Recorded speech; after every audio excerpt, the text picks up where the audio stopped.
जुलाई 2024 में जियो ने अपने सभी मोबाइल प्लान्स के दामों में भारी बढ़ोतरी की घोषणा की, जिससे ग्राहकों में हड़कंप मच गया।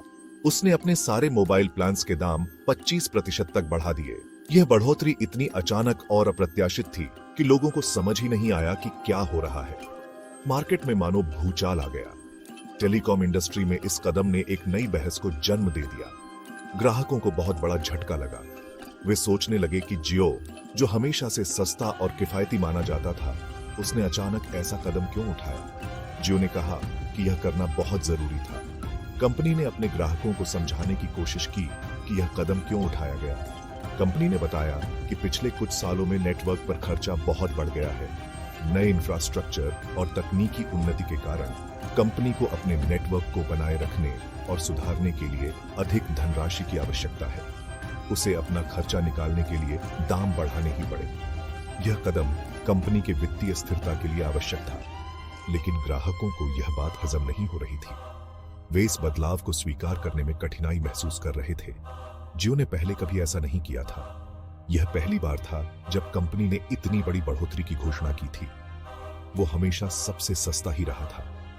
ग्राहकों के मन में जियो की छवि एक किफायती सेवा प्रदाता के रूप में बनी हुई थी, लेकिन अब उसने भी दूसरी कंपनियों की तरह दाम बढ़ा दिए। यह कदम अन्य टेलीकॉम कंपनियों के समान ही था, जिन्होंने पहले ही अपने दाम बढ़ा दिए थे। बहुत से लोगों को लगा कि शायद जियो की चाल बदल गई है। वे सोचने लगे कि कंपनी अब अपने पुराने सिद्धांतों से हटकर नए व्यापारिक रणनीतियों को अपना रही है। अब वो सिर्फ मुनाफा कमाने के बारे में सोच रहा है। कंपनी के इस कदम से यह संकेत मिलता है कि वह अब अपने मुनाफे को बढ़ाने पर ध्यान केंद्रित कर रही है। इस फैसले से मार्केट में कई सवाल खड़े हो गए। क्या यह कदम टेलीकॉम इंडस्ट्री में एक नई दिशा की ओर इशारा करता है? क्या अब जियो के सस्ते दामों का जमाना चला गया? क्या यह बदलाव स्थायी है या फिर यह एक अस्थायी कदम है? क्या अब दूसरी कंपनियां भी अपने दाम बढ़ाएंगी? इस कदम का अन्य टेलीकॉम कंपनियों पर क्या प्रभाव पड़ेगा? ग्राहकों को क्या करना चाहिए? क्या उन्हें अन्य विकल्पों की तलाश करनी चाहिए या फिर जियो के साथ बने रहना चाहिए? कई जानकारों ने कहा कि यह बदलाव तो आना ही था। टेलीकॉम इंडस्ट्री में बढ़ती प्रतिस्पर्धा और तकनीकी उन्नति के कारण यह कदम अपरिहार्य था। जियो भी आखिर एक बिजनेस है। उसे भी अपने संचालन को बनाए रखने के लिए मुनाफा कमाना जरूरी है। उसे भी अपने पैसों पर फायदा चाहिए। कंपनी के लिए यह कदम वित्तीय दृष्टिकोण से महत्वपूर्ण था, लेकिन क्या यह बदलाव इतना अचानक लाना जरूरी था? क्या कंपनी ने इस कदम के लिए ग्राहकों को पर्याप्त समय दिया? इसका जवाब जानने के लिए हमें टेलीकॉम इंडस्ट्री को समझना होगा। इस इंडस्ट्री में हो रहे बदलावों और चुनौतियों को समझना आवश्यक है, ताकि हम इस कदम के पीछे के कारणों को सही तरीके से समझ सकें। भारत का टेलीकॉम इंडस्ट्री बहुत ही जबरदस्त मुकाबले वाला है। यहां पर कई बड़ी बड़ी कंपनियां हैं जो एक दूसरे से आगे निकलने की कोशिश में लगी रहती हैं। जियो, एयरटेल, वी सब एक दूसरे से आगे निकलने की कोशिश में लगे हैं। हर कंपनी चाहती है कि उसके पास सबसे ज्यादा ग्राहक हों, इसलिए वो दाम कम रखती हैं ताकि ज्यादा से ज्यादा लोग उनकी सेवाओं का उपयोग करें, लेकिन इससे उनका मुनाफा भी कम हो जाता है। कंपनियों को अपने ग्राहकों को बनाए रखने के लिए लगातार नए नए ऑफर और डिस्काउंट देने पड़ते हैं। यह एक बहुत ही चुनौतीपूर्ण स्थिति है।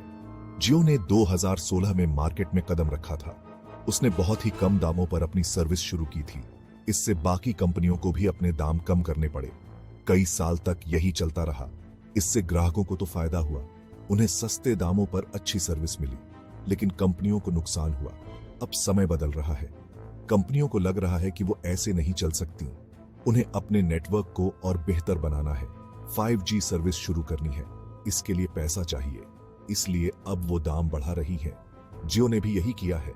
उसने देखा कि अगर वो दाम नहीं बढ़ाएगा तो पीछे रह जाएगा। लेकिन इस फैसले से जियो के लिए एक खतरा भी है। अगर उसके ग्राहक नाराज हो गए तो वे दूसरी कंपनियों में जा सकते हैं।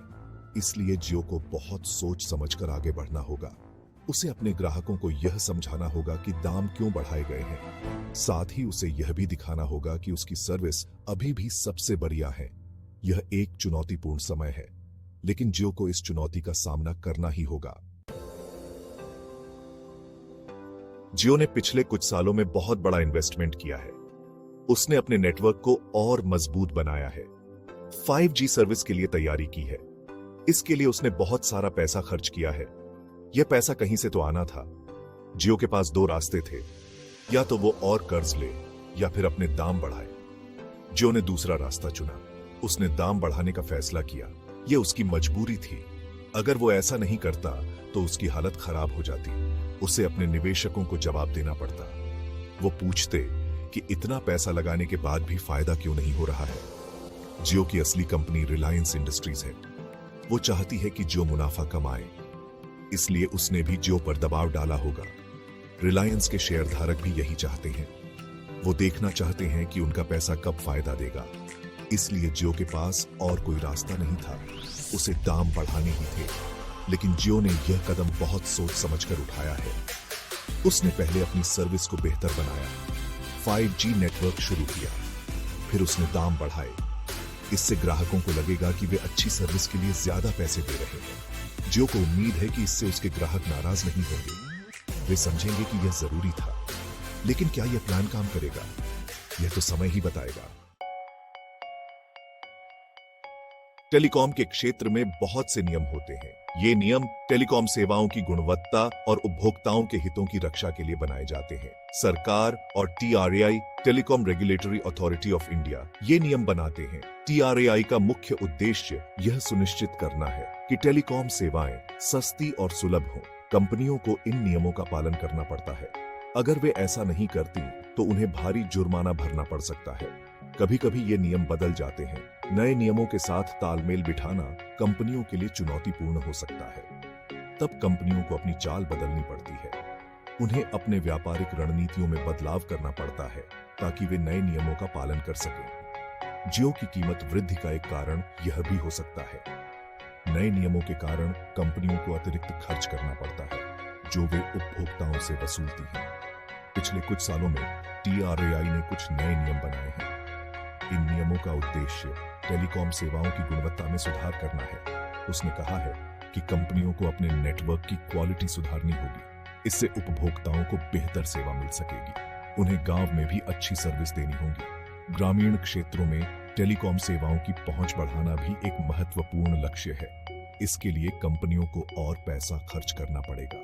नेटवर्क सुधार और विस्तार के लिए भारी निवेश की आवश्यकता होती है।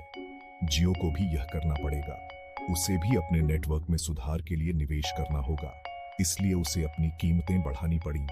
यह कीमत वृद्धि उपभोक्ताओं पर अतिरिक्त बोझ डाल सकती है। मार्केट में भी कई बदलाव आए हैं। टेलीकॉम उद्योग में प्रतिस्पर्धा और बाजार की गतिशीलता में परिवर्तन हुआ है। पहले बहुत सारी कंपनियां थीं, लेकिन समय के साथ कई कंपनियां बाजार से बाहर हो गईं। अब सिर्फ 3-4 बड़ी कंपनियां बची हैं।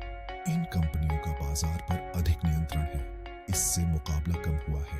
कम प्रतिस्पर्धा के कारण कंपनियों को अपनी कीमतें बढ़ाने का मौका मिलता है।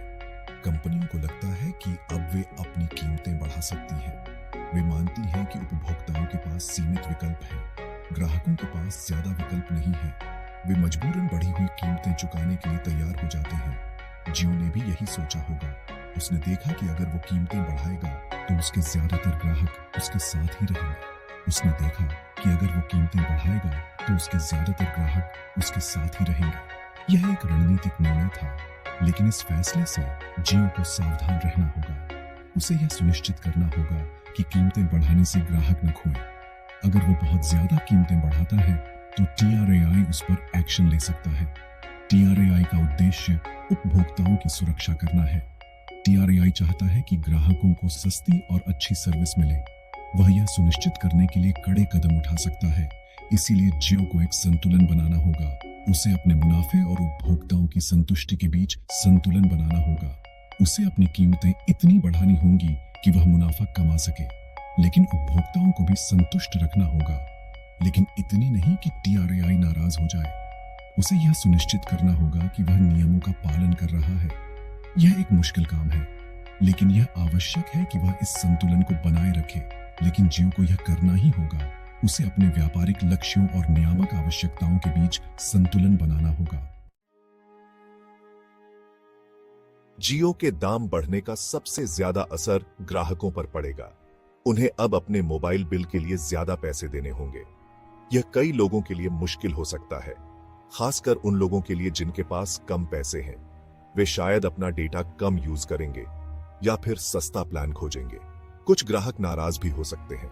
वे सोच सकते हैं कि जियो ने उन्हें धोखा दिया है, पहले सस्ती सर्विस देकर उन्हें अपना ग्राहक बनाया और अब कीमतें बढ़ा दी हैं। इससे ग्राहकों का भरोसा टूट सकता है। कुछ ग्राहक दूसरे प्रोवाइडर की ओर रुख कर सकते हैं। बाजार में भी इसका असर देखने को मिलेगा। ग्राहक संतुष्टि में गिरावट आ सकती है।